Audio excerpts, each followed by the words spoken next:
Telangana assembly speaker order కాపీలో సంచలన అంశాలు వెలుగులోకి వచ్చాయి. ఎమ్మెల్యేల అఫిడవిట్ అంశాల ఆధారంగా స్పీకర్ గడ్డం ప్రసాద్ తీర్పు ఇచ్చారు. ప్రతి నెల బీఆర్ఎస్ పార్టీకి 5,000 రూపాయలు చెల్లిస్తున్నామని ఆరోపణలు ఎదుర్కొంటున్న ఎమ్మెల్యేలు తెలిపారు. తమ జీతాల నుంచి బీఆర్ఎస్ ఎల్పీ కోసం 5,000 రూపాయలు కట్ చేసుకుంటున్నారని స్పీకర్ కు రాసిన లేఖలో పేర్కొన్నారు. కడియం, గూడెం మహిపాల్ రెడ్డి, కాలే యాదయ్య, ప్రకాష్ గౌడ్ అఫిడవిట్ లోనూ ఇదే కామన్ పాయింట్ గా ఉంది. అలాంటప్పుడు పార్టీ మారినట్లు ఎలా భావిస్తారని ఎమ్మెల్యేలు తెలిపారు.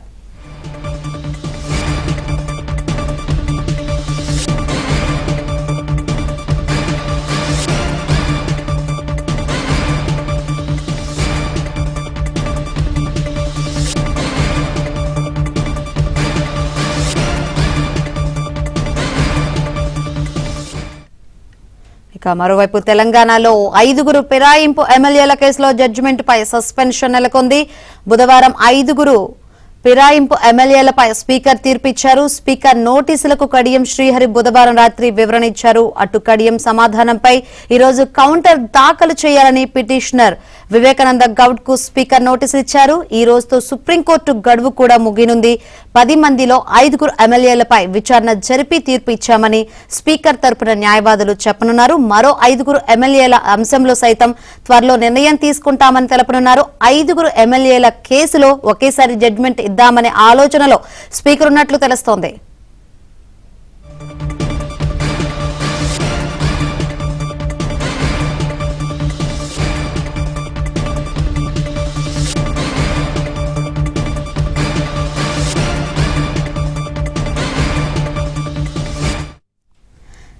తెలంగాణలో 5 ఫిరాయింపు ఎమ్మెల్యేల కేసులో జడ్జిమెంట్ పై సస్పెన్షన్ నెలకొంది.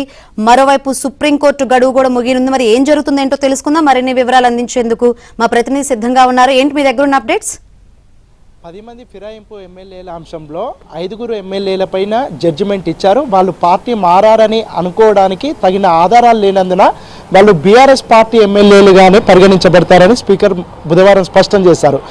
ఈ 5 ఇటు గూడెం మహిపాల్ రెడ్డి కానీ, కాలయ్య, అదేవిధంగా ప్రకాష్ గౌడ్ కానీ, తెల్లం వెంకట్రావు కానీ, ఆర్కపూడి గాంధీ కానీ ఈ 5 సంబంధించినటువంటి అంశంలో వాళ్లకు బీఆర్ఎస్ పార్టీ ఎల్పీ నిర్వహణ కోసము వాళ్ళ జీతం నుంచి ప్రతి నెల 5,000 బీఆర్ఎస్ ఎల్పీకి కట్ అవుతున్నాయి. కాబట్టి వాళ్ళ ఫండింగ్ బీఆర్ఎస్ పార్టీ కోసం కాంట్రిబ్యూట్ చేస్తున్నటువంటి నేపథ్యంలో వాళ్ళను బీఆర్ఎస్ ఎమ్మెల్యేలుగానే ట్రీట్ చేయాల్సి ఉంటుందని స్పీకర్ చెప్పారు. అయితే బీఆర్ఎస్ పార్టీకి సంబంధించినటువంటి ఎమ్మెల్యేలు మాత్రం ఈ అంశంపై ఘాటుగా స్పందిస్తున్నారు. ఈ విషయం వాళ్ళకు అర్థమైపోయే గత సంవత్సరం అంటే ఈ సంవత్సరం మార్చి నుంచి వాళ్ళ జీతాలు బీఆర్ఎస్ ఎల్పీ కోసం తీసుకోవట్లేదనే విషయాన్ని వాళ్ళు స్పష్టం చేస్తున్నారు. ఇక మిగతా 5 సంబంధించినటువంటి అంశంలో స్పీకర్ ఎలాంటి నిర్ణయం తీసుకుంటారు అనేది ఒక సస్పెన్స్గా కొనసాగుతూ ఉంది. కాసేపట్లోనే ఈ ఫిరాయింపులకు సంబంధించినటువంటి అంశం సుప్రీంకోర్టు బెంచ్ మీదకి కూడా రానుంది. అయితే సుప్రీంకోర్టుకి స్పీకర్ తరపున న్యాయవాదులు ఒక అంశాన్ని చెప్పే అవకాశం ఉంది. ఇప్పటికే 10 మంది ఫిరాయింపుకు సంబంధించినటువంటి ఎమ్మెల్యేలలో 5 సంబంధించిన అంశంలో జడ్జిమెంట్ ఇచ్చేసాము. మిగతా 5 సంబంధించిన వారిలో 3 సంబంధించినటువంటి విచారణ పూర్తయింది. ఇక మరొక 2 సంబంధించినటువంటి అంశంలో కడియం శ్రీహరి మొన్ననే బుధవారం రోజు అఫిడవిట్ దాఖలు చేశారు. దానికి కౌంటర్ దాఖలు చేయాలని పిటిషనర్గా ఉన్నటువంటి వివేకానంద గౌడ్కి లెటర్ రాసాము. ఈరోజు ఆయన దానికి సంబంధించిన కౌంటర్ దాఖలు చేసే అవకాశం ఉంది. ఆయన కౌంటర్ దాఖలు చేయడం, దాంతోపాటు దానం నాగేందర్ ఇప్పటి వరకు రియాక్ట్ కాలేదు.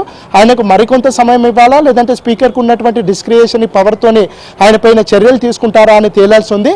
సో 5 సంబంధించినటువంటి జడ్జిమెంట్ ఇచ్చినటువంటి నేపథ్యంలో మరొక 5 సంబంధించినటువంటి జడ్జిమెంట్ ఒకే దఫాలో ఇవ్వాలని స్పీకర్ భావిస్తున్నట్టు స్పీకర్కి సంబంధించినటువంటి అడ్వకేట్లు సుప్రీంకోర్టుకు చెప్పనున్నారు. సో మొత్తానికైతే ఈ 10 మంది ఫిరాయింపుకి ఎమ్మెల్యే 10 మంది ఫిరాయింపు ఆరోపణలు ఎదుర్కొంటున్నటువంటి ఎమ్మెల్యేలలో స్పీకర్ 5 క్లీన్ చిట్ ఇచ్చారు. మరొక 5 సంబంధించినటువంటి విషయంలో 3 విషయంలో జడ్జిమెంట్ పూర్తయింది. జడ్జిమెంట్ని రిజర్వ్ చేశారు.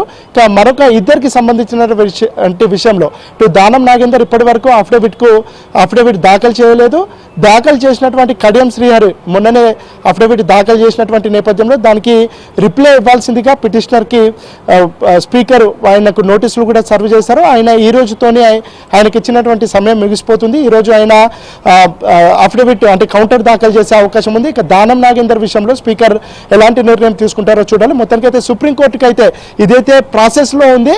ఇప్పటికే 10 మంది ఎమ్మెల్యేలకు సంబంధించినటువంటి విషయంలో 5గురిది జడ్జిమెంట్ ఇచ్చాం, మరొక 5గురిది ఒకటేసారి ఇస్తాం. దానికి కొద్దిగా టైం ఇవ్వాల్సిందిగా సుప్రీంకోర్టును కోరే అవకాశం ఉంది. రైట్.